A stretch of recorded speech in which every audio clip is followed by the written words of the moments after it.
En este momento ya estamos conectados al Facebook Live. Solo les pido unos 5 minutos para poder compartir el link y poder dar inicio. Por favor, 5 minutos.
Bueno, buenas tardes a todos nuestros amigos y nuestras amigas que en este momento se están conectando. Quiero contarles que hoy vamos a tener un conversatorio muy interesante.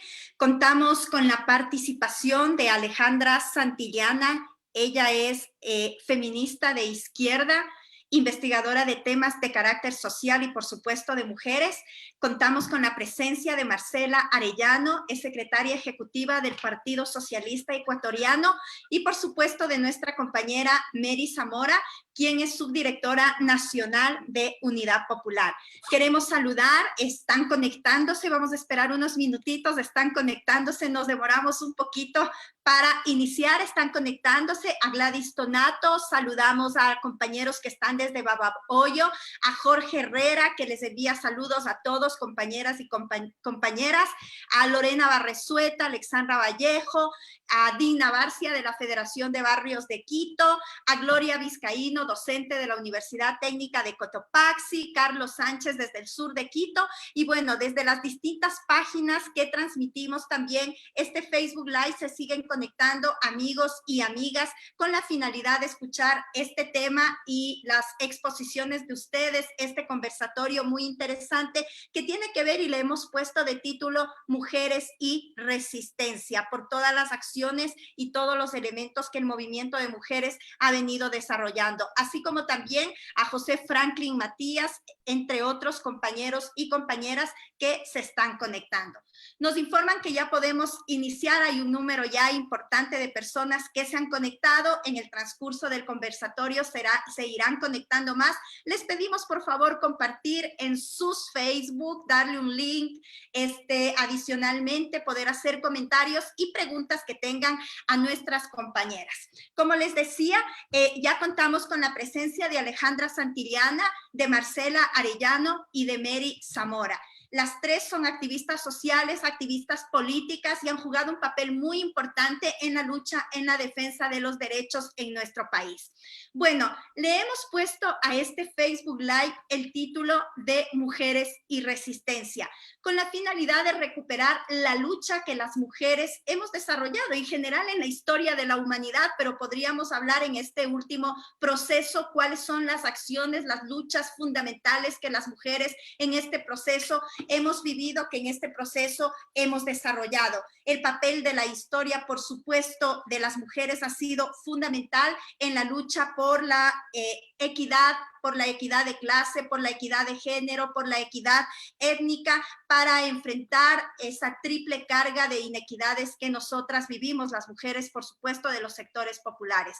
Quisiera empezar con Marcela Arellano. La dinámica de este Facebook Live es que puedan hacer en 10 minutos sus exposiciones principales, las ideas principales, y luego intervienen las tres y pasamos a responder de manera concreta las preguntas que nuestros amigos y nuestras amigas que se conectan hacen a ustedes. Entonces, quisiera empezar contigo, Marcela, agradecerte muchísimo por haber aceptado participar en este espacio de la Unidad Popular de Pichincha. Bienvenida, Marce.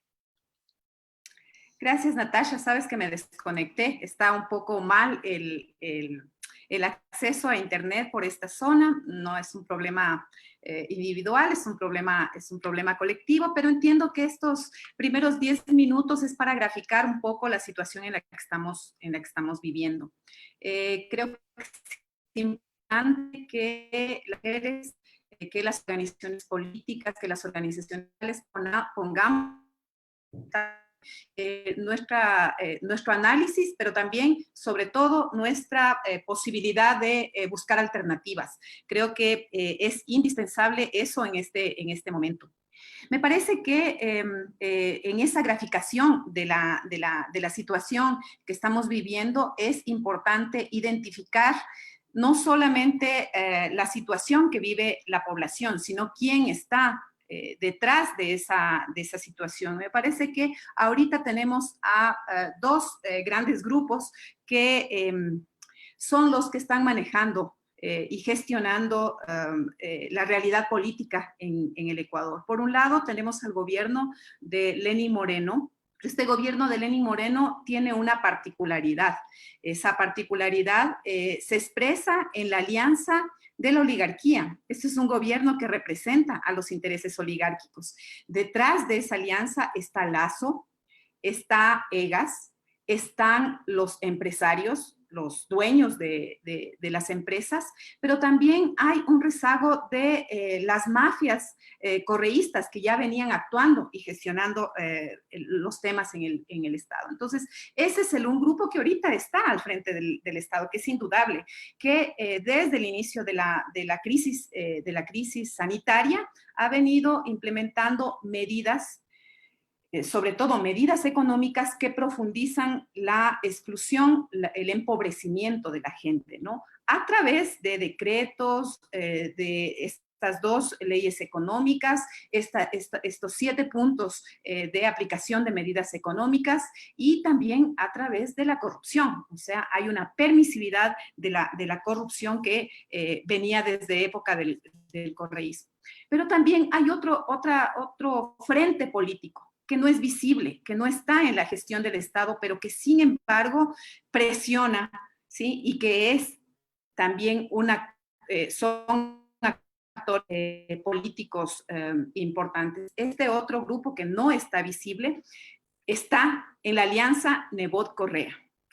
Estos son los actores que están, digamos, implementando medidas económicas que están afectando, diríamos, a mujeres y hombres, pero que tienen particular expresión en las mujeres, ¿no es cierto? Las mujeres en la sociedad ecuatoriana somos, a pesar de ser más de la mitad mujeres, ¿no?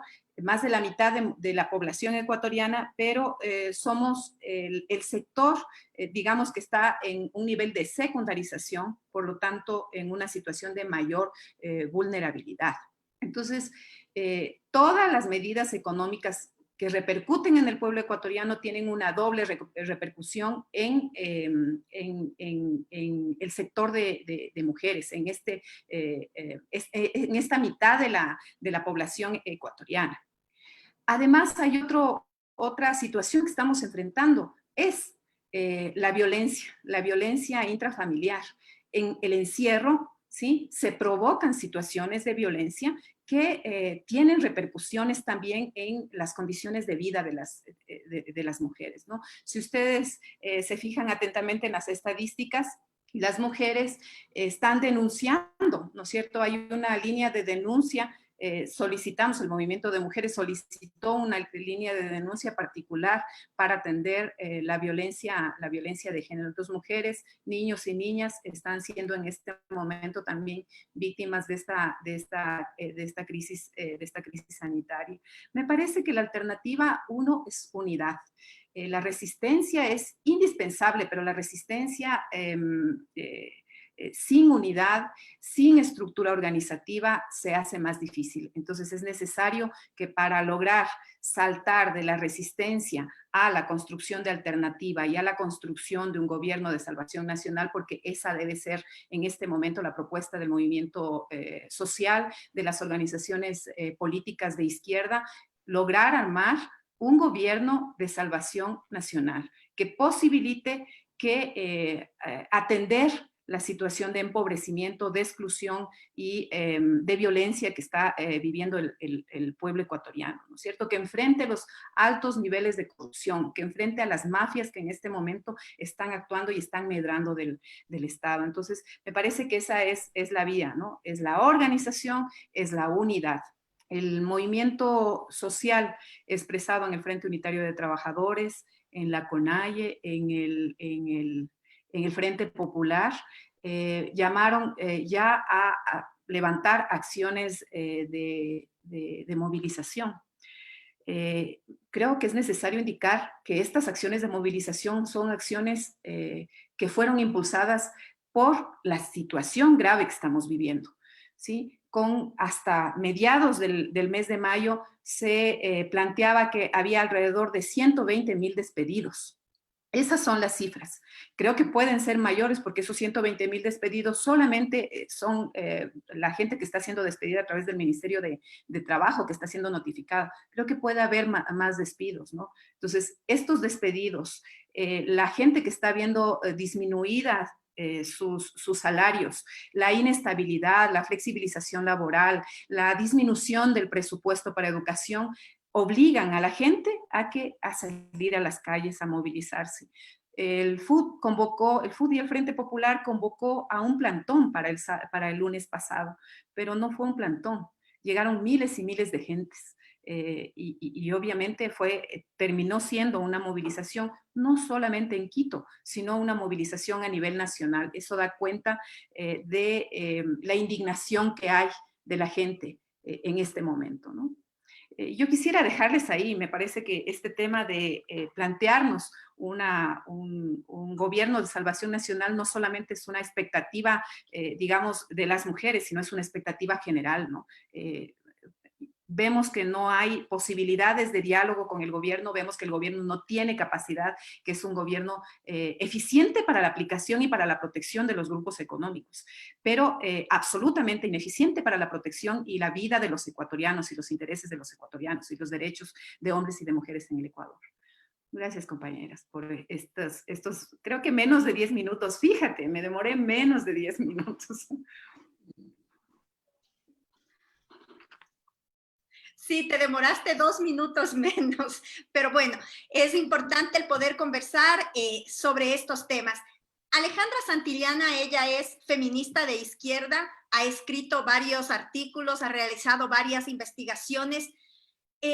¿Cuál sería tu análisis cuando planteamos mujeres y resistencia?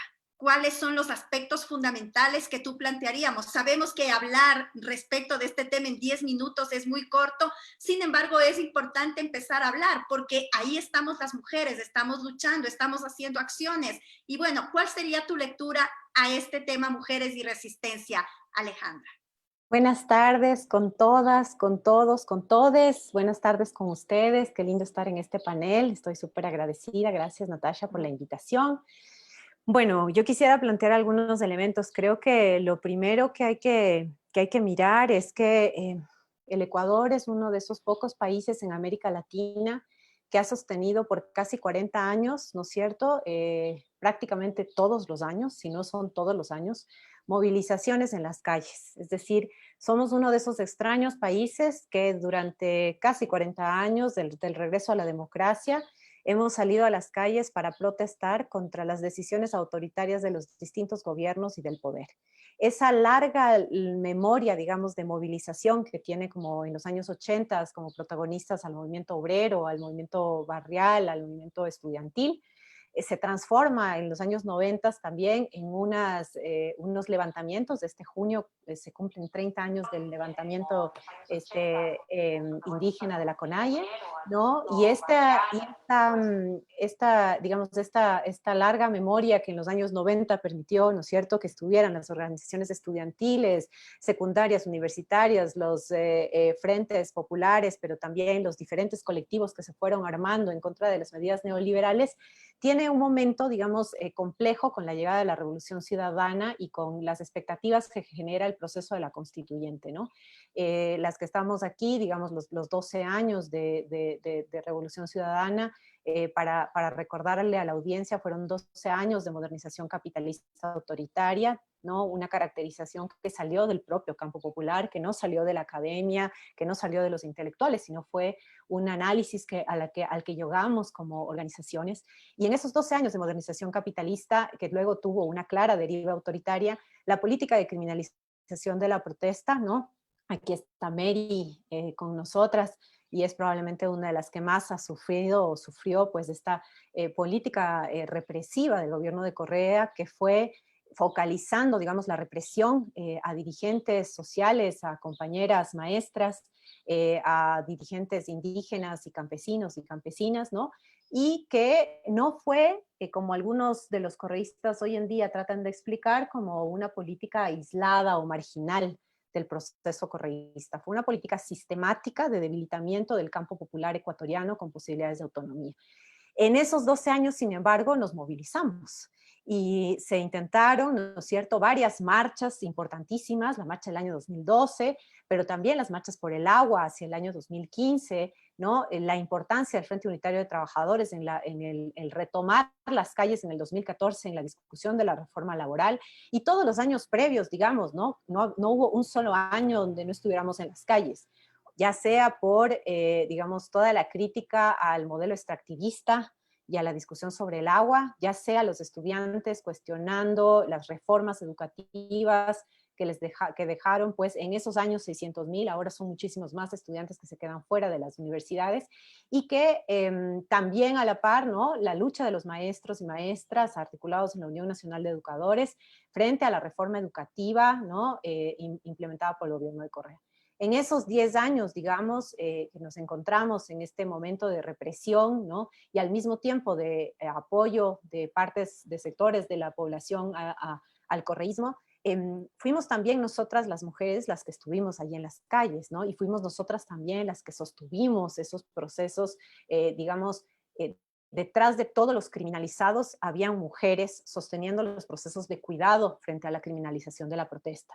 Si en los años 80 estábamos ahí también liderando, digamos, juntas, digamos, en todos los procesos de organización popular, y en los años 90 estuvimos también, y estuvieron las compañeras, las hermanas indígenas, ¿no? De la CONAI y de la CORONARI, ahí firmes en todos los procesos, digamos, esta larga memoria de Dolores Cacuango, de la reforma agraria, de los procesos generados en el siglo XX y de los levantamientos anteriores. En el proceso de la Revolución Ciudadana, ahí estuvimos nosotras, las más chicas, las no tan chicas, pero estuvimos en las calles y nos planteamos la necesidad de efectivamente no dejar las calles y no abandonar las calles para que la derecha se las tome, ¿no? Creo que ese es un primer elemento. Es la memoria, digamos, colectiva de un país que tiene una enorme dignidad y que ha logrado sostenerse en las calles y por eso mismo ha impedido peores reformas neoliberales, a diferencia del resto de países de la región, que tienen muchos tratados de libre comercio y más reformas neoliberales agresivas, y donde el neoliberalismo es un sentido común. El Ecuador es distinto en eso, es de alguna manera distinto. Y eso lo pudimos ver en octubre, ¿no? Creo que esa es la otra cosa, la presencia ahora en las calles de la jornada del 25 de mayo, como en las jornadas anteriores por la educación, en la jornada del 1 de mayo y en los varios plantones que han habido en las provincias, nos muestran esta memoria a corto plazo también, que es la memoria de octubre. Recordemos que la mayor parte de pintas y de pancartas que salieron este 25 decían: gobierno criminal, octubre volverá. ¿No? Es una memoria que está latente en la gente, ¿no? Y creo que ahí es importante decir, yo lo digo como feminista, en los últimos 4 años en el Ecuador, y eso tiene que ver con un contexto latinoamericano, sin duda, de un proceso distinto de unos feminismos que han logrado masividad, radicalidad, crítica profunda y propuesta de transformación para el mundo. Somos uno de los pocos movimientos que tienen la capacidad simultánea, masiva, internacional, más de 100 países, de convocar acciones, ¿no es cierto?, y movilizarse. Las huelgas son una muestra de eso. El feminismo al que ha asistido en los últimos 4 años en América Latina es un feminismo que también debate la clase, que es un debate, que es un feminismo anticapitalista y anticolonial, y que discute y articula el conjunto de luchas. Esos feminismos estuvieron presentes los 4 últimos años en las movilizaciones del Ecuador. Es importante decir que las calles han sido sostenidas no solamente por el movimiento de los trabajadores y las trabajadoras, ni por el movimiento indígena o por el movimiento estudiantil. Las calles han sido sostenidas por las mujeres en estos 4 años. Eso quiere decir, y digamos ya para irse, no tengo idea cuánto tiempo tengo, pero ahí para irles planteando, digamos, algunos elementos, a la memoria esta está la presencia de nosotros. Que en una crisis como esta y en una cuarentena lo que vamos viendo es que se produce una crisis de cuidados y una crisis de sostenibilidad de la vida. ¿Qué quiere decir eso? Que el capitalismo, el patriarcado y la colonialidad, vistos ahora en la cuarentena, son efectivamente los sistemas de dominación, de opresión y explotación que muestran la importancia y de los trabajos que nosotras realizamos. La mayor parte de los trabajos esenciales son trabajos feminizados. ¿Quién da de comer? ¿Quién limpia? ¿Quién cuida? ¿Quién atiende? Quien sostiene la vida somos fundamentalmente las mujeres y también, digamos, campesinos y campesinas, que son los que nos proporcionan la alimentación, los trabajadores y trabajadoras de los repartidores, los personal de salud, los y las educadoras. Pero el trabajo de las mujeres es esencial. Nosotras ocupamos ese lugar de trabajadoras y de trabajadoras asalariadas, pero también de trabajadoras del cuidado, que no recibimos remuneración y que sin embargo sostenemos el conjunto de los sistemas y que sostenemos y subsidiamos la posibilidad de que exista todavía este mundo, ¿no? Y en esa medida también es importante pensar que al rol de cuidadora se le suma este rol de mujeres combatientes, fuertes, luchadoras, actoras. No solamente estamos en el lugar de la reproducción y el lugar, digamos, del trabajo asalariado, de los cuidados, sino que para nosotras cuidado es también luchar contra todos los poderes que amenazan nuestras vidas, ¿no? Entonces, en esa medida, pensar en mujeres en resistencia es pensar en este doble papel, en este lugar del cuidado, que permite el sostenimiento de la vida, pero también del cuidado como una forma política y un aporte, digamos, también de la lucha de las mujeres, de todas las organizaciones, de sectores populares, políticas y demás, pero también del movimiento feminista, de plantearse como un actor necesario, internacionalista, digamos, y contra todas las dominaciones. En un contexto de neoliberalismo tan agresivo, de regresión neoliberal con deriva autoritaria, nosotras ocupamos la primera línea, y ocupamos la primera línea del sostenimiento de la vida, pero también ocupamos la primera línea, y eso podemos ver en todas las marchas. Las mujeres estamos ahí combatiendo. Muchísimas gracias, Alejandra. También te sobró un minuto. No sé si quieres utilizarlo. Bueno, está bien. Bueno, yo decía esto, pero a mí me parece, y creo que vamos a poder seguir discutiendo esto, si en algún momento nos podemos como también decir, ¿no? Como algunas cosas, yo creo que es importantísimo ahora como mirar que efectivamente hay una serie de elementos que política, ustedes desde sus espacios de movimientos políticos, yo no pertenezco a ningún movimiento político, pero también soy parte de espacios colectivos y de espacios de organización. Yo creo que hay una clave fundamental y es que octubre y digamos, y también los varios intentos de la década pasada nos mostraron la importancia de la unidad, ¿no? Y esa es una unidad que tiene que ver con una unidad de principios, es decir, no nos vamos a juntar con todas las mujeres, ¿no es cierto? No nos vamos a juntar con las mujeres empresarias o las mujeres social cristianas, no nos vamos a juntar con María Paula Romo, ¿no? Pero sí requiere como una discusión de unos principios básicos de cómo estamos pensando esa unidad. Unidad entre las organizaciones, pero también entre las mujeres, ¿no? Yo eso creo que es importante como dejarlo sentado como uno de los principios, pero también como uno de esos procesos, porque la unidad no es una declaración, es un proceso que requiere que nos sentemos y nos veamos y nos reconozcamos y aprendamos a lidiar en nuestras diferencias, ¿no? Pero también implica, ¿no es cierto? Y yo ahí dejaría con esto, con este minuto, es la discusión, y yo esto lo vengo sosteniendo y varias otras compañeras lo venimos sosteniendo desde hace tiempo, ¿no?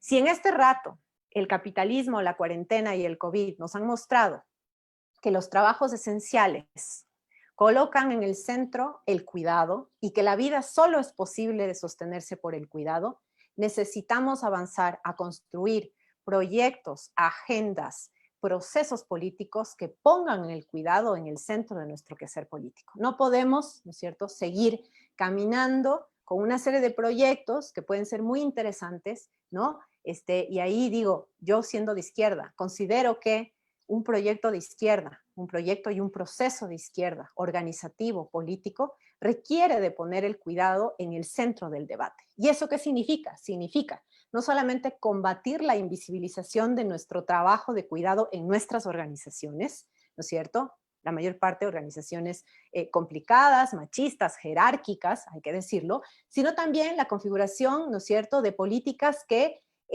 permitan plantear cuál es el valor y cuáles son las medidas que vamos a tener para resolver las enormes desigualdades e injusticias en torno a trabajos feminizados y a trabajo de cuidado. Nosotras no necesitamos que nos aplaudan, no necesitamos que nos regalen algo, lo que necesitamos es justicia y dignidad. Y eso creo que es parte de los debates necesarios al interior de nuestras organizaciones. Y finalmente requerimos de una ética, ¿no? O sea, yo creo que después de ver la debacle de lo que significó el correísmo y de ver digamos, la falta absoluta de una ética popular y una ética del cuidado de las élites de la derecha y de este gobierno, si hay algo que necesitamos pensar, darle cabeza y construirlos explícitamente, es una ética de cuidado al interior de las organizaciones, ¿no? Una ética del cuidado que nos plantee nuevas formas políticas de articularnos, una ética del cuidado que efectivamente no sea ni racista, ni clasista, ni patriarcal, ¿no es cierto? Y un ejercicio de coherencia en las organizaciones y los movimientos políticos, que a mí me parece que aún quedan pendientes, ¿no? Hay que aclarar una serie de situaciones de los distintos movimientos que han dado la espalda al pueblo que ha sostenido la lucha en las calles y que han dado la espalda a sus bases, digamos, y también a los votantes. Es decir, a mí me parece que hay una discusión ética. No basta con que confluyamos en enormes demandas diciendo estamos en contra del neoliberalismo y caracterizamos el gobierno de esta manera, sino que requerimos hacer una discusión de una ética política y una ética del cuidado al interior de nuestras organizaciones. Muchísimas gracias, Alejandra. Quisiera pedirle su opinión a nuestra compañera Mary Zamora. Ella es subdirectora nacional de Unidad Popular, pero antes quería leer un mensaje que justamente este momento se me perdió de su hijo, Eduardo Castro, que dice: un saludo a mi mami, Mary Zamora. Y hago este saludo porque creo que a Mary, a Marcela y a quien habla nos ha pasado algo en esta pandemia. En general, desde muy peladitas nos incorporamos a la actividad social, a la actividad política, y eso ha significado que tengamos muy poco tiempo para pasar con nuestros hijos. Y realmente en esta pandemia, diría, una de las cosas que ha pasado es que hemos disfrutado bastante de nuestros hijos, nos hemos acercado muchísimo más a nuestros hijos y les hemos dado ese tiempo que, producto de un sinnúmero de responsabilidades laborales y políticas en general en nuestras vidas, no lo hemos tenido. Por eso quería leer el mensaje de tu hijo, Eduardo Castro, y señalarte, Mary, bueno, ¿cuál es tu lectura respecto de este tema que hemos planteado para la discusión? Que esta no será la primera, sino que la seguiremos desarrollando porque consideramos fundamental que las organizaciones políticas discutamos estos temas, mujeres y resistencia. Bienvenida, Mary, 10 minutos, por favor. Muchas gracias, muy buenas tardes, Natasha, Alejandra, Marcela. Qué gusto, las mujeres hoy nos tomamos en Quédate en casa y estudia, Natasha. Gracias por reunirnos acá, gracias a todos quienes están siguiendo a través de los diferentes redes sociales, de las cuentas personales y de organizaciones, este importante tema que Marcela y Alejandra muy bien han planteado y han recabado la historia, el papel protagónico que las mujeres hemos jugado en primera línea en todos los momentos de la historia. Incluso hemos sido patentes en algunas coyunturas políticas, pero lamentablemente lo que ha caracterizado nuestra situación ha sido, por parte de la historia oficial, más bien ha sido la tergiversación, la invisibilidad e incluso la anulación del papel protagónico que hemos tenido las mujeres en todas estas luchas, en todos estos cambios y transformaciones a lo largo de la historia de la humanidad. Hemos sido protagonistas, hemos de hecho conseguido muchos derechos en materia desde el enfoque propio de género para las mujeres, pero también en el marco de la unidad junto a organizaciones y sectores sociales y populares. De hecho, lo hemos conseguido fruto de la lucha y no ha sido dádiva de ningún gobierno de turno, como a veces nos pretenden hacer creer y ver. Pero quiero un poco recoger de lo que han planteado las compañeras y centrarme a esta última década e incluido los 13 años del gobierno de Alianza País, Lista 35. Con Correa y con Moreno, que son lo mismo, porque nosotros tenemos que recabar lo que en derecho hemos ganado a través de leyes y que en el gobierno de Correa, que se decía y planteaba frases como que el gobierno, este gobierno tiene rostro de mujer. ¿Se acuerdan cuando decía eso? Nadie ha hecho tanto para las mujeres como este gobierno. Seguramente que desde la apreciación oficial es que en ningún gobierno hubo que en la Asamblea Nacional habían 3 mujeres.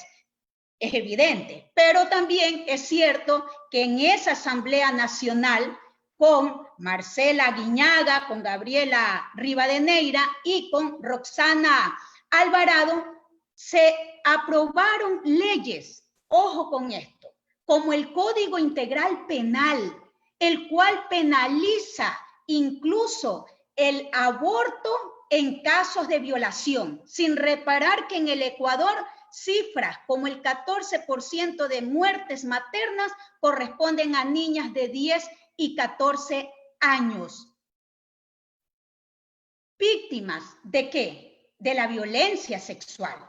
Se tipificó la violencia intrafamiliar y el femicidio como un delito común. Al mismo tiempo, derogaba la ley contra la violencia de la mujer y dejando en la indefensión a las mujeres. De la misma manera, eliminó la ley de maternidad gratuita bajo el discurso de la salud ya es de todos.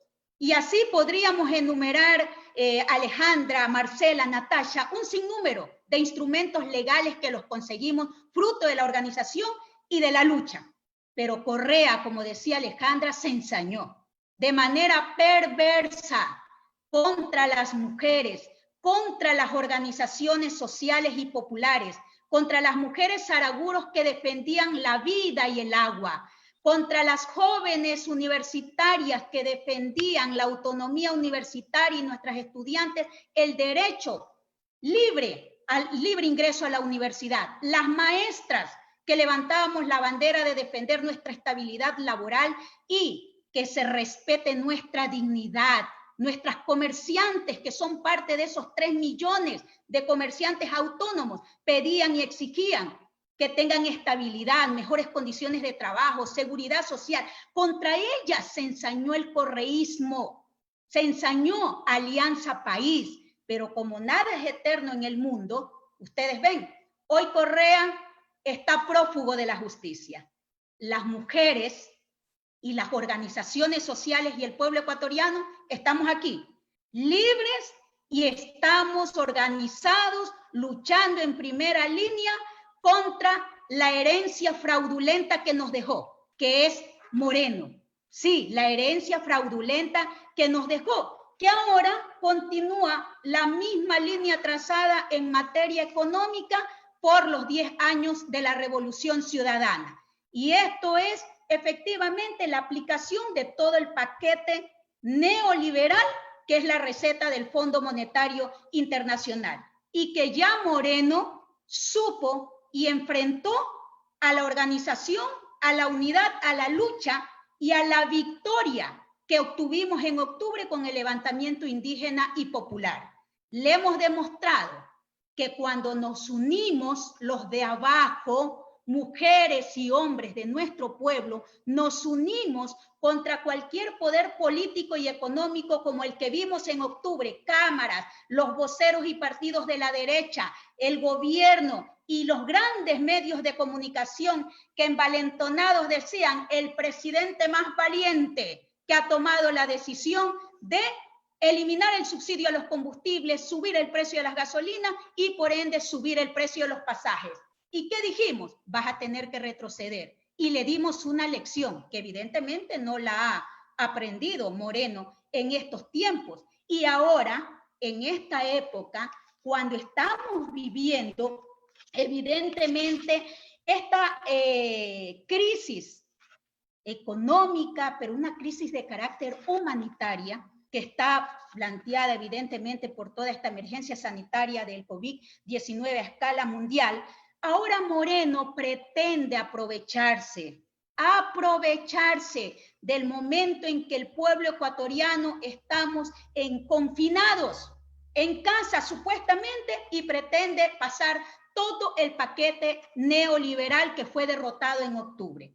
Y nos damos cuenta que ahora están como siempre en contubernio con esa Asamblea Nacional. Últimamente, el gobierno de Moreno, con la complicidad de 74 corruptos, delincuentes y disfrazados de asambleístas, acaban de aprobar, y es parte de este paquete, 2 leyes. La ley mal llamada de apoyo humanitario y la ley de ordenamiento de las finanzas públicas. La última, para meterle la mano a toda la seguridad social, tanto de los afiliados al Instituto Ecuatoriano de Seguridad Social, ISFA, ISPOL, todos aquellos. Pero lo fundamental es que en estos momentos hay un sinnúmero de situaciones donde la metida de mano al seguro, como lo han hecho todos los gobiernos de turno, va a significar efectivamente que ahora estemos hablando de que miles de jubilados ya en los próximos días no puedan tener su pensión jubilar, como lo acaba de decir el mismo Troncoso, que es el presidente o director del BIES, que para 4 meses habrá, y un sinnúmero de cosas que es materia de análisis y discusión, tal vez en otro momento, ahorita por el tiempo no vamos a poder. La ley de apoyo humanitario, mal llamada así, lo único que hace es aprobar todas las reformas antiobreras que en octubre también fueron derrotadas y que afecta y golpea a los trabajadores del sector privado privado, reduciendo su jornada de trabajo, así como su salario en el 45%. Flexibilización, precarización laboral, afectación a la libre organización, a la estabilidad, a la organización, a todo. Pero no podía quedarse contento Moreno, sino que ahora nos da un golpe y un paquetazo recargado y aprueba el decreto 1053, que le mete la mano al bolsillo y complementa esta metida de mano al bolsillo a los que menos tenemos, al sector público, a maestros, a trabajadores, nos dizque mediante inconstitucionalmente. Ustedes conocen que ese decreto 1053 es inconstitucional, tanto en el fondo como en la forma. Por eso Unidad Popular hemos presentado junto a Giovanni Atarihuana una demanda de inconstitucionalidad en la Corte Constitucional. Está admitida a trámite. En los próximos días seguramente tienen que dar medidas cautelares para evitar que se vulnere el derecho a partir del 1 de junio de 170,000 maestros y servidores y servidoras públicas que le van a meter la mano al bolsillo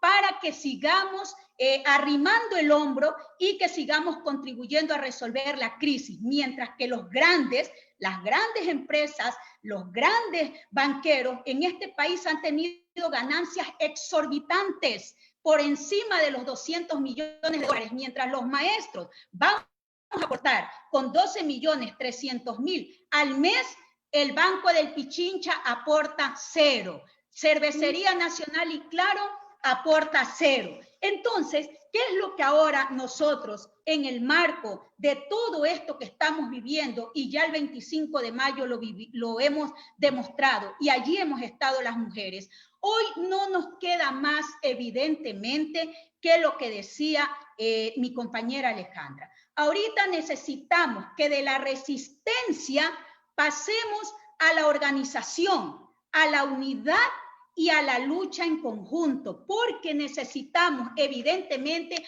hoy levantar un proyecto político. Yo saludo lo que el Parlamento Plurinacional de las Mujeres y organizaciones feministas están haciendo, y lo que las organizaciones políticas de izquierda y otros colectivos también estamos planteando, la constitución de un frente social y político que presente una propuesta programática para tener un gobierno que permita resolver y garantizar los derechos propios desde el enfoque de género de las mujeres, pero así también desde todos los sectores sociales y populares y la mayoría del pueblo, que es la que nosotros estamos demandando.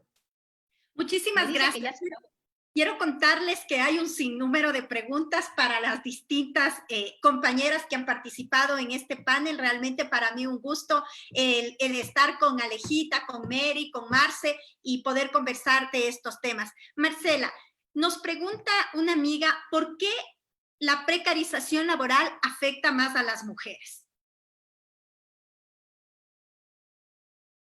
Marce. Volumen. ¿Me escuchan? Estoy con la transmisión del Facebook porque casi no les escucho, está muy la señal acá. A ver, compas, me parece que yo saludo este panel por dos cosas, ¿no? Porque he sentido que en el escenario nacional se olvida el papel del correísmo, ¿no?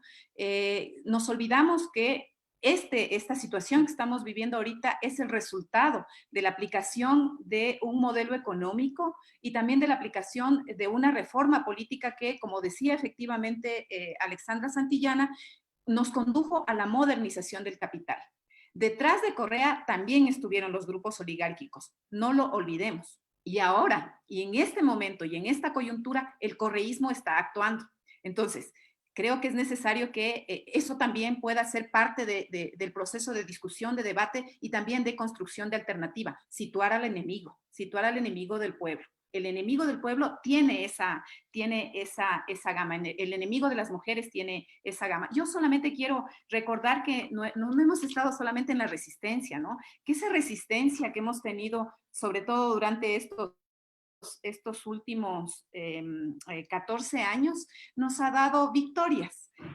Una victoria, por ejemplo, les recuerdo, ¿no? Fue detener la discusión, el debate de la Ley Orgánica del Trabajo, que flexibilizaba las relaciones laborales en el 2015. Fue la alianza Frente Unitario de Trabajadores, CONAIE, Frente Popular y, por supuesto, el movimiento de mujeres levantado, el movimiento morado, el grupo de mujeres levantado en esas movilizaciones. No se había logrado detener otras leyes. Fue la primera ley que logramos detener en este momento del correísmo. Otra victoria fue detener la reelección del presidente Correa. Recordarán que fuimos agredidas, que fuimos, digamos, la represión fue una represión muy elevada, ¿no? En donde las mujeres estuvimos al frente precisamente en esas movilizaciones, las mujeres también de las organizaciones políticas, ¿no? Las mujeres de las organizaciones políticas de izquierda, ¿no? Estuvimos también al frente, ¿no? Y creo que también, por supuesto, octubre fue una jornada de movilización y de lucha. Fíjese, al interior de esa jornada de movilización y lucha estaba presente el correísmo. Su intención no era detener las medidas neoliberales del presidente Moreno que fue puesto por Correa, ¿no? Sino subirse en la lucha popular y nuevamente recuperar el poder para detener todos los procesos que están viviendo en contra de la corrupción. Yo creo que eso también es parte de nuestro legado de victorias, ¿no? Y el movimiento de mujeres allí, el movimiento de mujeres creo que ha tenido una presencia muy significativa en el Ecuador, pero creo que es necesario también igual poner sobre la mesa las diferencias que tenemos en el movimiento de mujeres, las resistencias que hay a las mujeres que estamos dentro de las organizaciones políticas. Creo que es necesario eso discutirlo, ¿sí? Y finalmente llegar a acuerdos políticos para generar un movimiento de mujeres con presencia, digamos, no solamente en las calles, sino también con una presencia política y que posibilite acuerdos con los actores sociales y políticos, ¿no es cierto? Yo creo que también hay que mencionar las derrotas, y una de las derrotas que hemos tenido como movimiento de mujeres es precisamente que no logramos detener, no logramos transformar esta situación de criminalización, por ejemplo, de los derechos sexuales y reproductivos, y particularmente la despenalización del aborto. Eso creo que es necesario discutirlo, tratarlo y mirar qué hacemos frente a ello, porque la penalización del aborto, compas, no penaliza a las mujeres en general, en abstracto, penaliza a las mujeres de los sectores populares. Son ellas las que pueden llegar a ser apresadas, enjuiciadas, criminalizadas en el momento en el que deciden abortar, ¿no? Las otras pueden hacerlo en otras condiciones, digamos, y pueden acceder finalmente al aborto. Yo creo que esos son los temas que también se deben discutir, que debemos ponerlos sobre la mesa, y por supuesto, un proyecto político transformador de izquierda no puede dejar estos temas a un lado. Estos temas son vitales para las mujeres. Es necesario tratar los temas de cuidado, por ejemplo. En el Estado ahorita son las mujeres las que están vinculadas a los sectores de trabajo, de salud, de educación. Medio minuto, dame.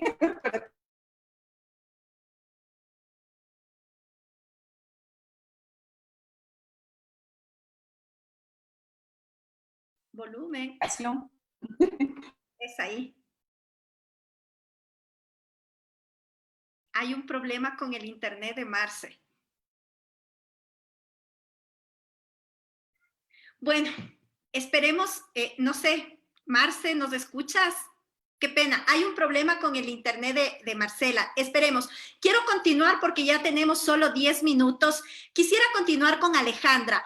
Gloria Vizcaíno es docente de la Universidad Técnica de Cotopaxi. Nos dice, es cierto que se debe empezar desde nuestras organizaciones, desterrar prácticas de desigualdad en las relaciones de género que también se revelan en las organizaciones.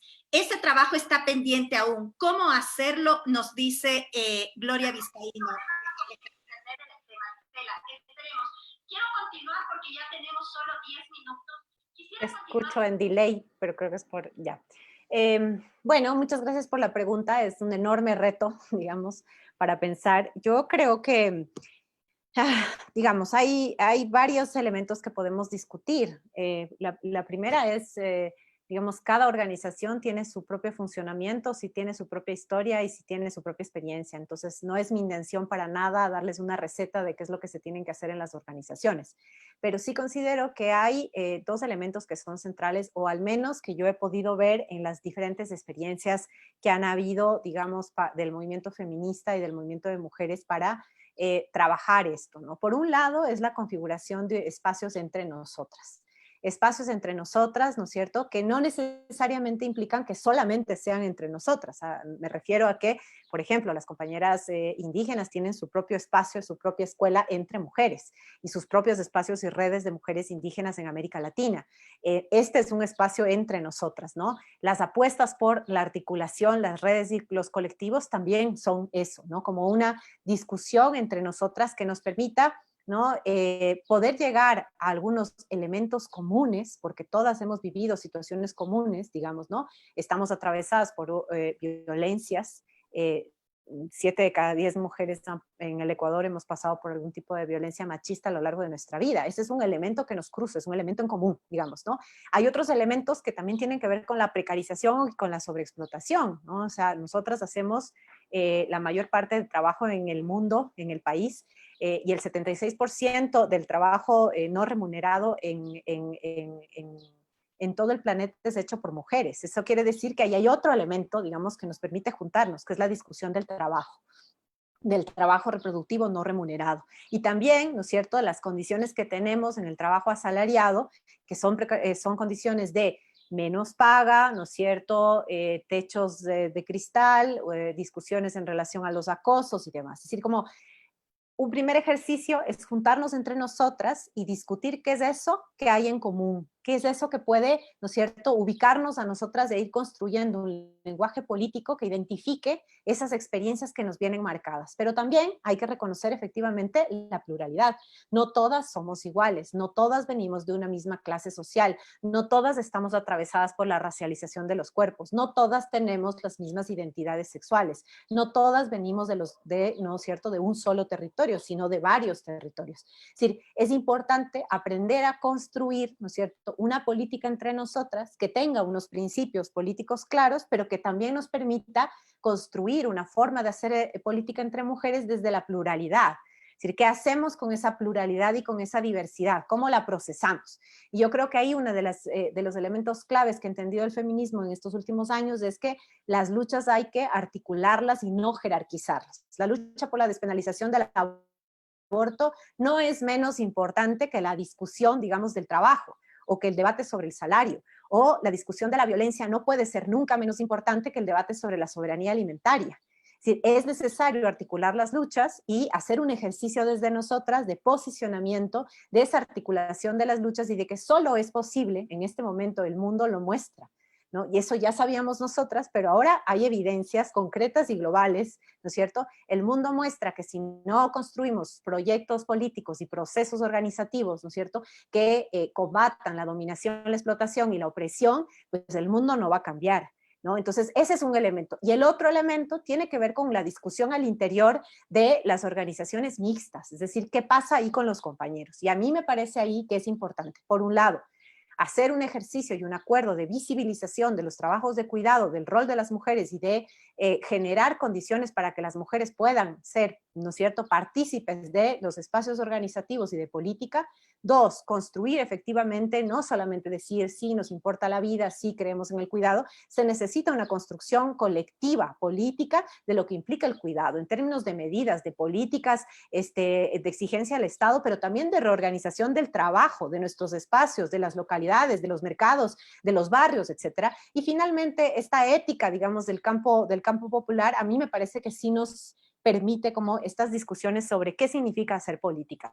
En serio, necesitamos seguir construyendo políticas jerárquicas, autoritarias, represivas, de negociaciones, de grandes líderes que dan la espalda y que negocian, o queremos construir otra forma de hacer política, formas de hacer política que permita justamente no solamente poner esta ética del cuidado, lo que decimos muchas, hacer una política en femenino. Y ese es un debate que hay que darlo al interior de nuestras organizaciones mixtas, ¿no?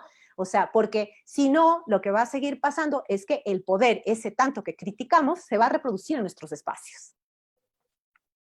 Muchísimas gracias, Alejandra.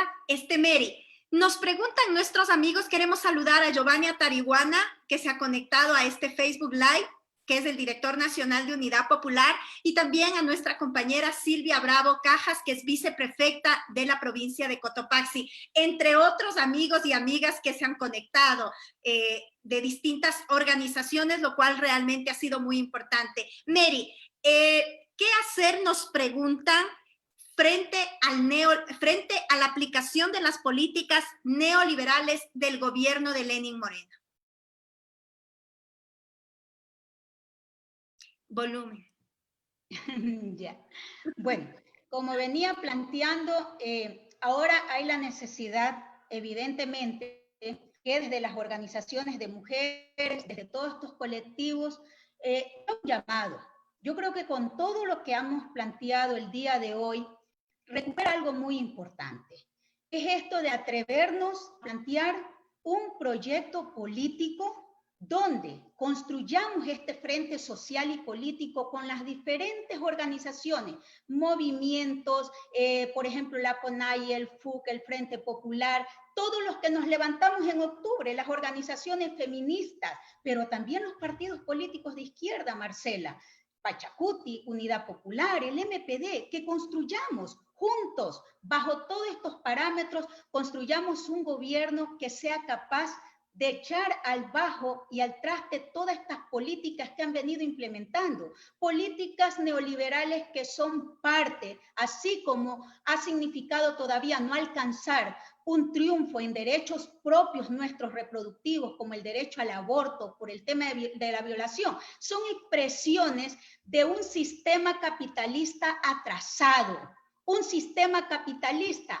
atrasado, que ahora nosotros necesitamos evidentemente derrotarlo, pero ¿derrotarlo con qué? Con lo que hemos venido diciendo ahora, con la unidad, con la lucha y con un gobierno del pueblo y para el pueblo, con una asamblea nacional que eche o derogue estas leyes que acaban de aprobar y todas las leyes que van en contra de los trabajadores, los maestros, las mujeres y los pueblos del Ecuador. Necesitamos un gobierno que piense y que defienda primero la vida, que defienda la salud, la educación, el trabajo, el salario, que dé comida, medicina a la gente para poder enfrentar de mejor manera esta pandemia. Necesitamos un gobierno que declare soberanamente la moratoria del pago de la deuda externa y que esos recursos se inviertan en lo que ahora necesita la gente. Los maestros, los trabajadores, necesitamos estabilidad, no que sigan despidiendo a más de 150,000 trabajadores del sector privado, que ahora han despedido a trabajadores del sector público, de las principales empresas estatales que ahora han liquidado fruto de lo que han hecho allí, y también de más de 6,000 maestros que ahora han despedido y para golpe de gracia le meten la mano para quererle descontar y seguir haciendo que paguemos la crisis. Entonces, el neoliberalismo lo combatimos, sí, con propuestas, los combatimos participando activamente en un proceso electoral y una propuesta programática, pero lo seguimos combatiendo también ¿dónde? En el único escenario que hemos alcanzado muchas de nuestras propuestas, que es en las calles. Por lo tanto, las mujeres resistimos, nos organizamos, nos unimos y luchamos porque seguimos superando y venciendo ese miedo y ese discrimen que es propia de este sistema capitalista,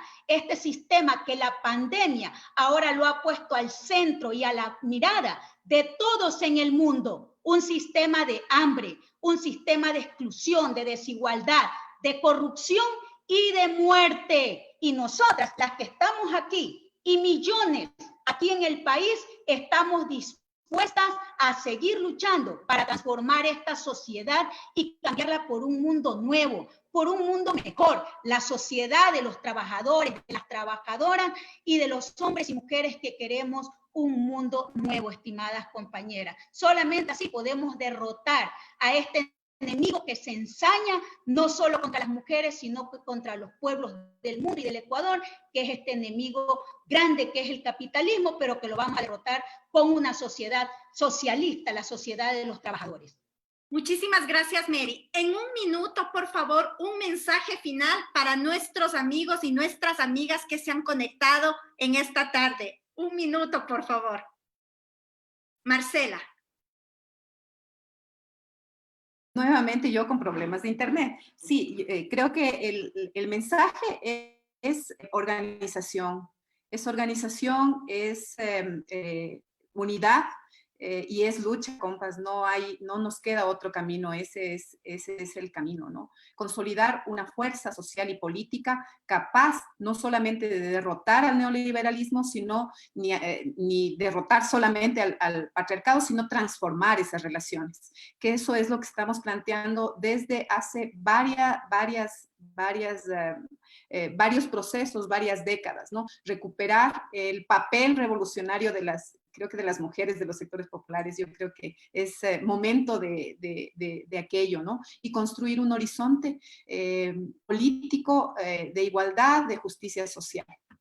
Muchísimas gracias, Marcela. Alejita. Un minuto. Pues decirles que seguiremos honrando la memoria de octubre, la memoria de casi 40 años de movilización. Seguiremos en las calles, apuntaremos a construir organización. Creo que está pendiente construir un feminismo plurinacional, popular, campesino, que efectivamente le dé una respuesta también a las mujeres del Ecuador. Y así como nosotras cuidamos la vida, estamos ahí para cuidar la rebeldía, la que nos junta. Muchísimas gracias, Alejandra. Mary, por favor, un minuto.